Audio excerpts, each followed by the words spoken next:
Hi everybody, Cheryl and Lady coming to you from the Ladies Garden and Home.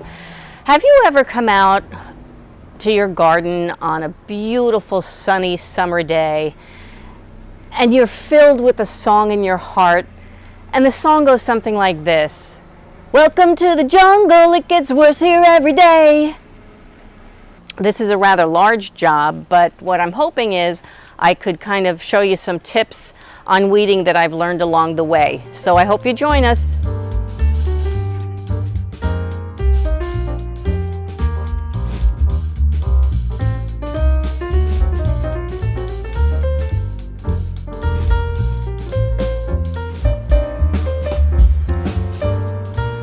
Hopefully I won't get dinged for a little, song in my heart. But anyway, so I wanted to welcome you to another episode of our Summer Garden Tips series.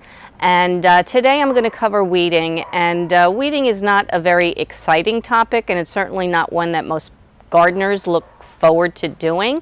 But there are some tips and tricks that I've learned along the way. And since this jungly mess over here needs quite a bit of weeding, I thought I could show you some of the techniques that you could use to kind of help you do the process a little faster and a little easier and a little bit more thoroughly. Well, if you've been following me, I practice no-dig gardening, also organic. So I don't use any kind of weed killer or anything like that, basically because it would kill the plants that I want too. But anyway, and no dig is actually, just to simplify it, my simple way of doing it is when I created beds in this garden, I simply put down a double layer of cardboard and then a couple of inches of compost on top. And what that does is the double layer of cardboard suppresses any weeds below, and then you can plant right into the compost, and over time that cardboard will disintegrate and you've got lovely soil underneath. And then once a year at least, I amend the beds with another layer of compost.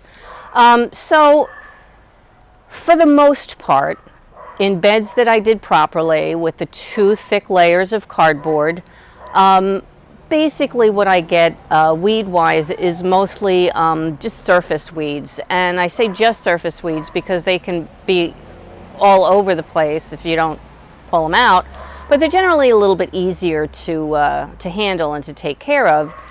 So I learned my lesson with this bed. I did not put down very thick cardboard. I put down thinner boxes and only one layer, and as you can see, this is the 3rd year that I've had this bed. I get not only the surface weeds like the grasses and that kind of stuff, but I also have a terrible time with this porcelain berry vine that really, the roots are just all over the place around this tree, on the other side of the fence, on that side of the fence, and every summer the same thing happens where this huge mass just reaches all the way up to the branches of this pine tree, and it will choke a tree. So it's not good to have it there, and especially it's not good to have it once it goes to berry, because as you can see here, there's some berries already starting to form, and once they get mature, they start dropping, and then you have lots and lots of seedlings like that. I find that weeding is much easier when the soil is nice and wet. Either after a rain is a great time to come out, or I'm just going to water before we get started. I thought I'd show you some of the tools that I find handy when I'm weeding, starting with this handheld hoe. So this is good for shallower roots. Just, if you have a bunch of them in a lump like I do here.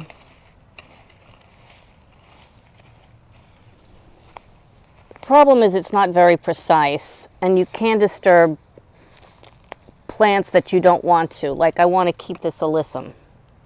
And I think technically this is called a bulb splitter, where you dig up a bulb dig up a bunch of bulbs and split the roots so you can divide up the plants, but it's also good for getting down into the roots. This is good for times when you have something that's pretty deeply rooted, like this volunteer tree. To pull it like this is going to leave roots behind because the neck is going to break before you can lift it out. So this will get the root out.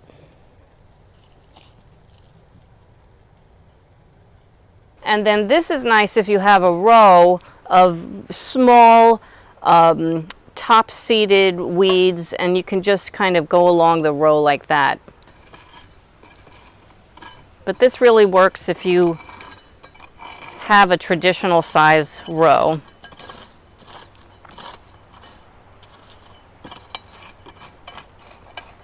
And most of the times, if the weeds aren't flowering, I just put them on the bed and they'll decompose, form a little bit of a barrier of mulch. Then we have, for really tough ones that you can't get the roots out, clippers for cutting the roots. That's when these are handy. I'm just going to try to chop up the root and destroy it.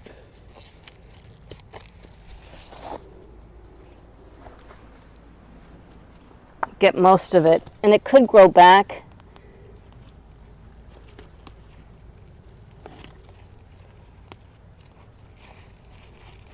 But it might not. Most weeds you can just pull. If they're young, they're not going to be as difficult.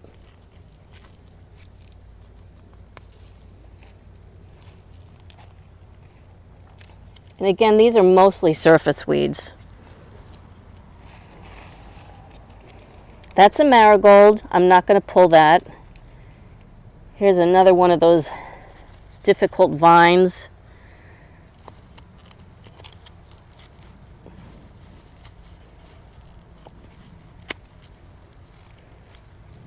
Hopefully, chop it up, deprive it of light, and it won't come back.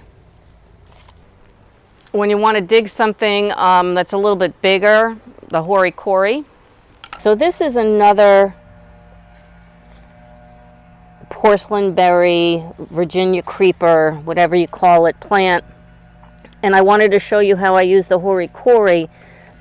You can pull the plant, but the roots stay intact. So I'm going to try to dig as much as I can.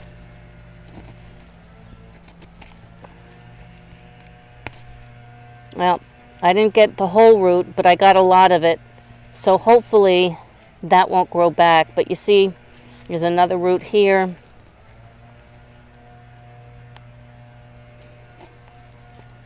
So using the sharp edge of the hori-kori, just slice that up. And then for working on trees and bushes and things that are a little bit farther away, I use, sorry for the rust, but I use these hedge clippers.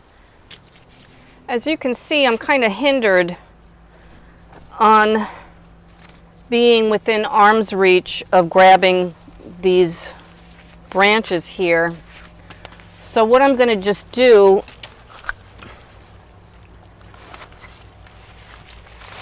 is, starting at the base, just cut back any live branches that I see.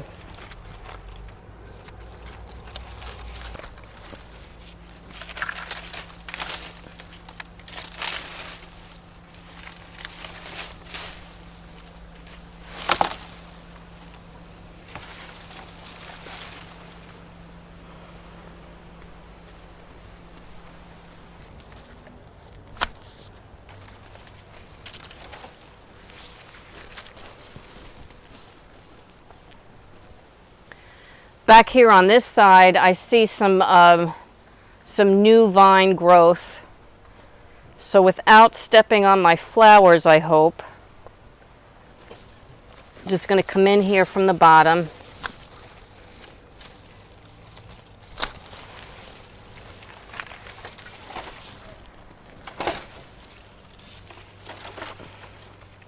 And I'm not worried about pulling down all of this, because once the vine is cut, these are going to die back naturally, and then they either fall off later in the fall, or they're easier to pull off.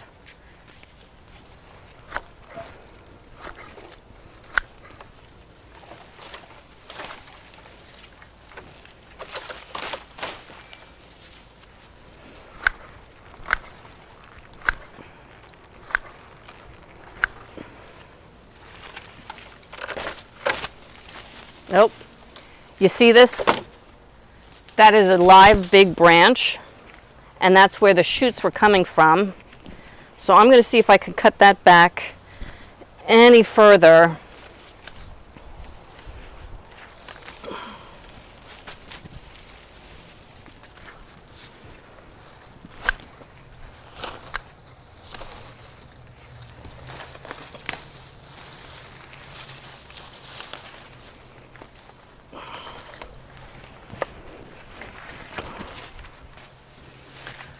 Okay, I'm going to take a break. Whew, I have to sit down for a minute. So you may ask why I didn't put down a lot of mulch, and I have it. I mean, I could put it down. The main reason in the flower beds why I didn't do that is because I was hoping that a lot of the branches and deadheaded leaves and things like that, when I did my fall cleanup, would kind of create a bunch of volunteer marigolds, and it did. So I didn't want to suppress those marigolds from popping up. And now what I have, for example, along this bed here are a whole bunch of volunteer marigolds. I didn't plant them. So my father used to say the difference between a weed and a plant is a weed is something that you don't want there. So although these grew like weeds, I wanted them there. The mulch would have suppressed it. It would have suppressed these volunteers from last year as well. And I could go ahead and put the mulch down now, which would save me from weeding dandelions and grasses and that kind of stuff. But if you can see, there's not that many weeds here, and I think it's because things are planted so closely together. It's almost like a living mulch. Well, I did something. I tripped over my tripod and I broke it. So now I'm going to be weeding one-handed as much as I can.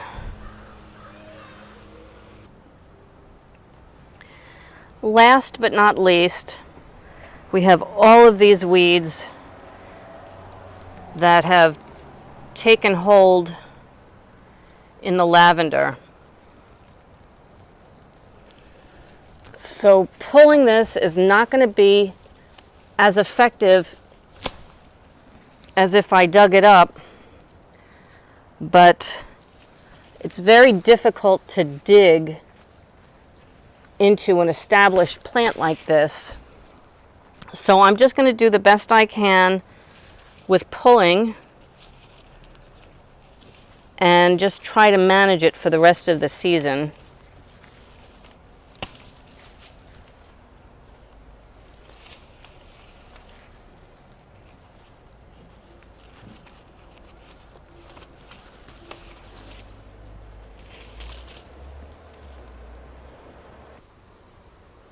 Okay, well, here we are, all cleaned up.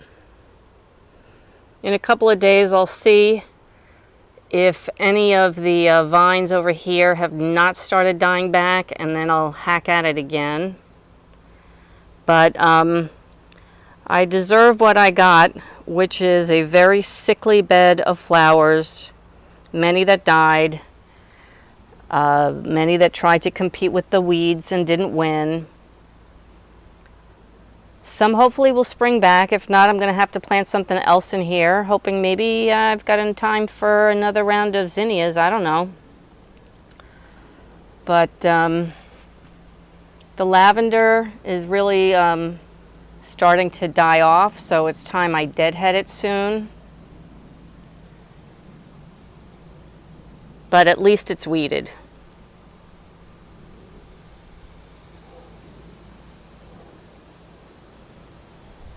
Well, that's it. It was a lot of work, but I think well worth it. I hope you learned something from this video, if nothing else, but to not wait as long to weed a bed as I did. But anyway, we got some done, and I think my lesson learned in this is really just to keep on top of it. It should be, it always was a weekly garden task for me, so I have to get back to that.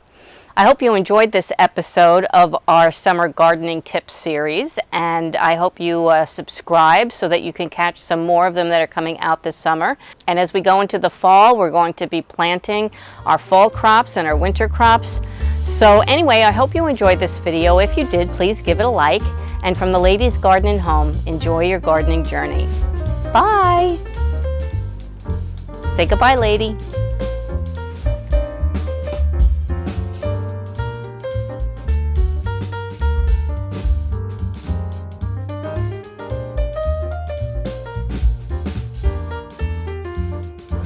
Lady says goodbye.